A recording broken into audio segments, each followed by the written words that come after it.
सूर्य देव की आभा ऐसी कि हर तरफ रोशनी फैला दे।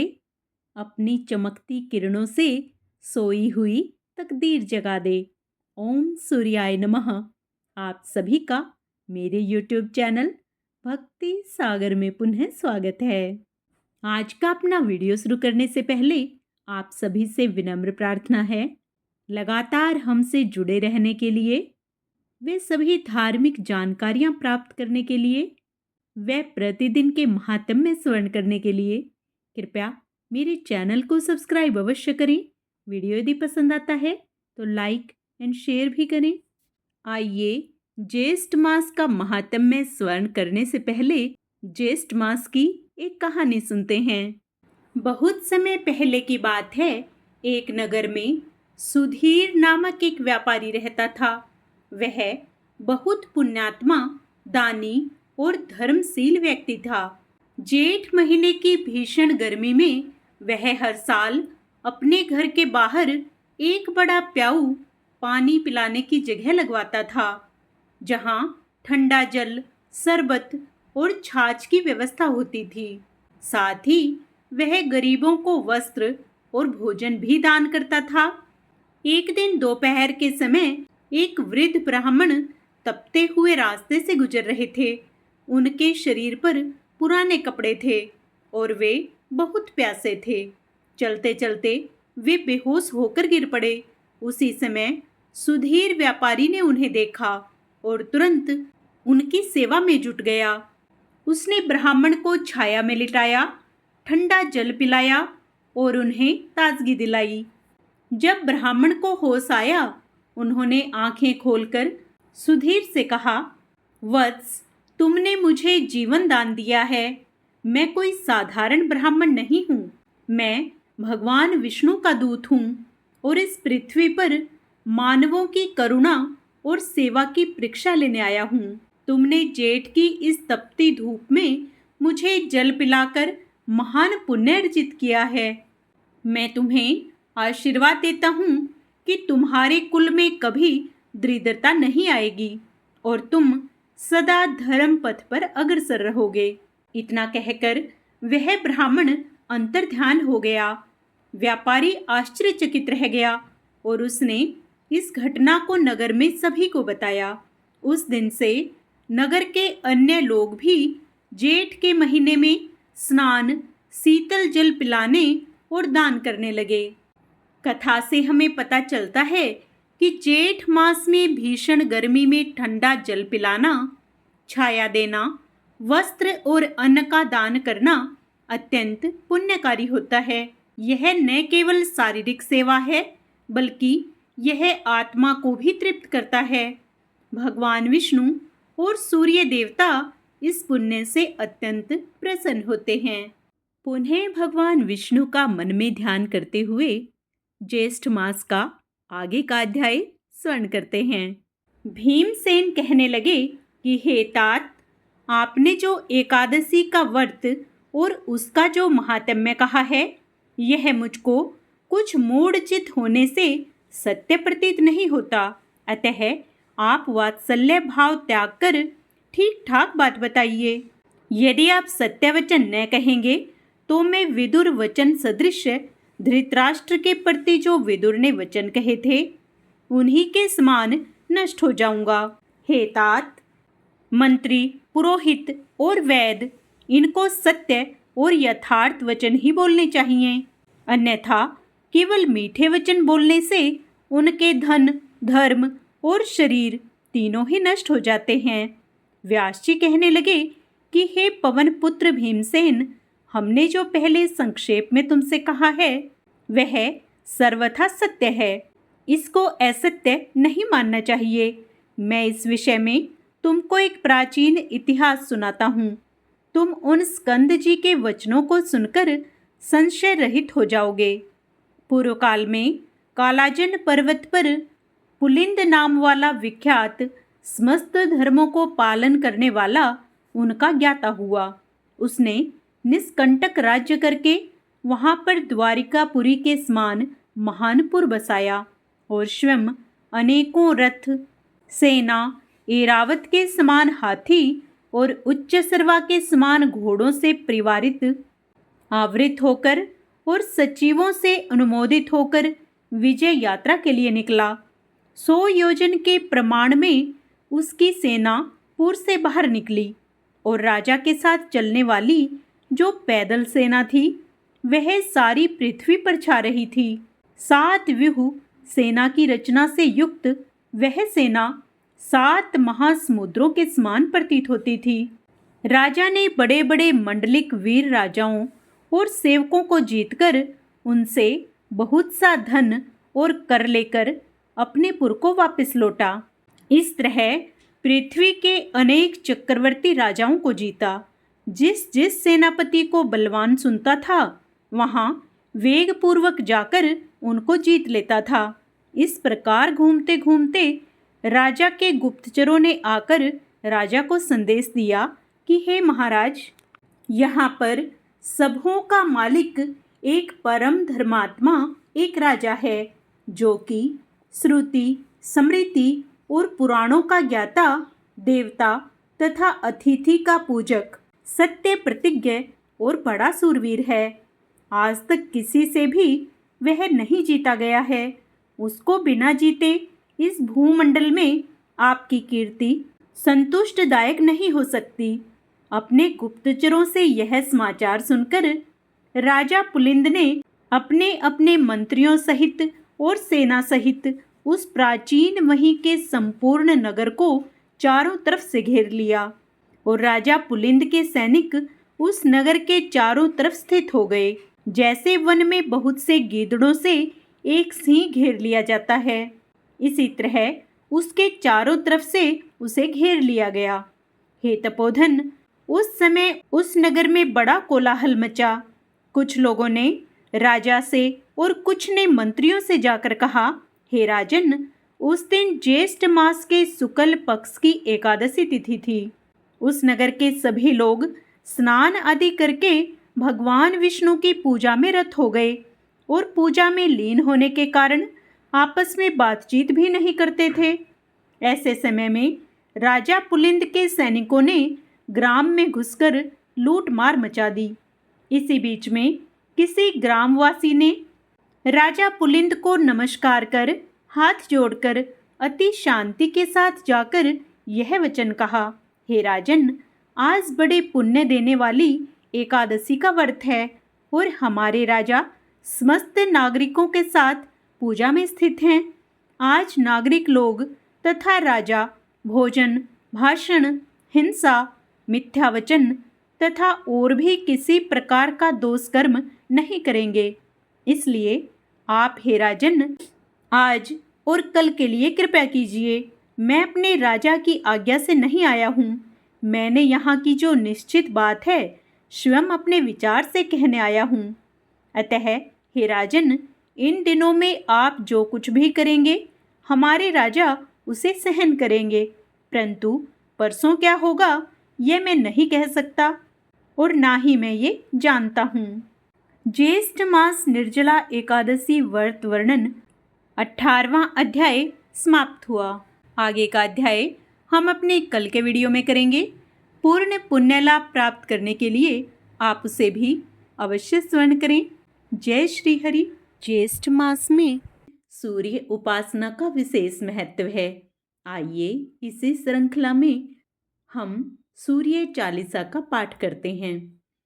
श्री रवि हरत हो घोरतम, अगिनत किरण पसारी, वंदन करूं तव चरणन में, अर्ध देऊं जलधारी। सकल सृष्टि के स्वामी हो, सचराचर के नाथ, निस्दिन होत तुमसे ही, होवत संध्या प्रभात। जय भगवान सूर्य तमहारी, जय खगेश दिनकर शुभकारी। तुम हो सृष्टि के नेत्र स्वरूपा, त्रिगुणधारी त्रैवेद स्वरूपा। तुम ही करता पालक संहारक, भुवन चतुर्दश के संचालक। सुंदर बदन चतुर्भुजधारी, रश्मि रथी तुम गगन विहारी। चक्र शंख और श्वेत कमल धर, वर मुद्रा सोहत चोटे कर। शीस मुकुट कुंडल गल माला, चारु तिलक तब भाल विशाला। सप्त अश्वरथ अति द्रुतगामी, अरुण साथी गति अविरामी। रक्त वरुण आभूषण धारक, अति प्रिय तोहि लाल पदारथ। सर्वात्मा कहे तुम्हें ऋग्वेदा, मित्र कहे तुमको सब वेदा। पंचदेवों में पूजे जाते, मन वांछित फल साधक पाते। द्वादश नाम जाप उद्धारक, रोग शोक और कष्ट निवारक। माँ कुंती तब ध्यान लगायो, दानवीर सुत करण सो पायो। राजा युधिष्ठिर तब जस गायो, अक्षय पात्र वो वन में पायो। शस्त्र त्याग अर्जुन अकुरायो, बन आदित्य हृदय से पायो। विंध्याचल तब मार्ग में आयो, हाहाकार तिमिर से छायो। मुनि अगस्त्य गिरि गर्व मिटायो, निज तप बल से विंध्य नवायो। मुनि अगस्त्य तब महिमा गाई, सुमिर भय विजय रघुराई। तो हे विरोक मधुर फल जाना, मुख में लिन्ही तो हे हनुमाना। तब नंदन शनि देव कहावे, पवन के सुत शनि तीर मिटावे। यज्ञ व्रत स्तुति तुम्हारी कीन्ही, भेंट शुक्ल यजुर्वेद की दिन्ही। सूर्यमुखी खरितर तब रूपा, कृष्ण सुदर्शन भानु स्वरूपा। नमन तो हे ओंकार स्वरूपा, नमन आत्मा और काल स्वरूपा। दिग दिगंत तब तेज प्रकाशे, उज्ज्वल रूप तुम्ही आकाशे। 10 दिगपाल करत तब सुमिरन, अंजलि नित्य करत हैं अर्पण। त्रिविधि ताप हरता तुम भगवन, ज्ञान ज्योति करता तुम भगवन। सफल बनावे तब आराधना, गायत्री जप सरल है साधना। संध्या त्रिकाल करत जो कोई, पावे कृपया सदा तब वो ही। चित्त शांति सूर्याष्टक देव, व्याधि अपाधि सब हर लेव। अष्टदल कमल यंत्र शुभकारी, पूजा उपासन तब सुखकारी। माघ मास सुद सप्तमी पावन, आरंभ हो तब शुभ व्रत पालन। भानु सप्तमी मंगलकारी, भक्ति दायिनी दोषणहारी।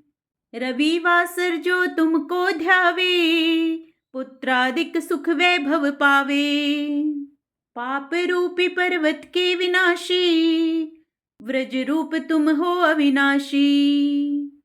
राहु आन तब ग्रास बनावे, ग्रहण सूर्यता को लग जावे। धर्म दान तप करते हैं साधक, मिटत राहु तब पीड़ा बाधक। सूर्य देव तब कृपा कीजे, दीर्घ आयु बल बुद्धि दीजे।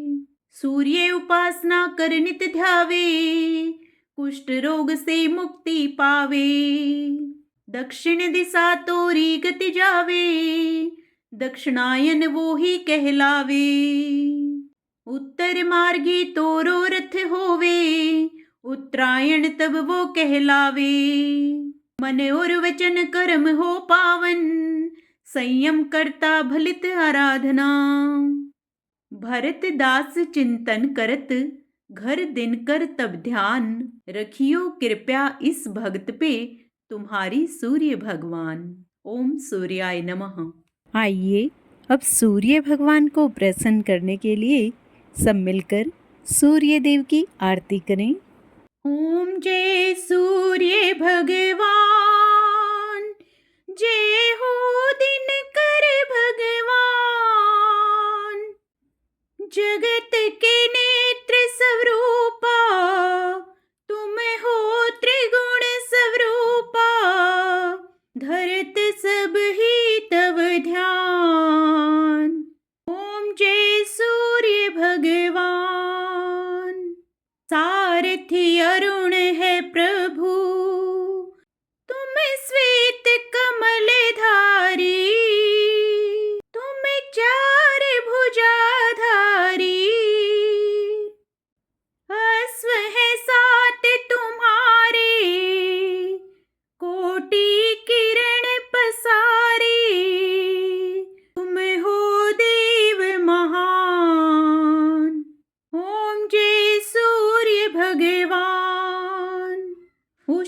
काल में जब तुम उदया चले आते,